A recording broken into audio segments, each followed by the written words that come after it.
आज आपल्या या मिनी ब्लॉगमध्ये स्वागत आहे. तर आज सावी आजी आजोबांसोबत मारुतीच्या देवळात आलेली. तर ती कशी खेळते बघा, दाखवते चला. तसं आम्ही अपार्टमेंटसारख्या घरामध्ये राहतो, त्यामुळं आजूबाजूला आमच्या जास्त लोक नाही आहेत, लहान मुलं पण नाही आहेत, त्यामुळे तिथं खेळायला तिला कोण नसते.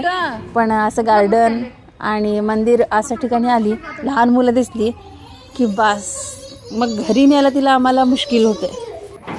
शेवटी मग मला पण राहवलं नाही, म्हणताना मग मी पण गेले त्यांच्याबरोबर खेळायला. तसं मला सावीबरोबर खेळायला खूप आवडतं, पण मला वेळच मिळत नाही, त्यामुळं पाप बिचारी काय करायचं, माझंच नशीब खोटं आहे असं समजायचं. अच्छा कुठे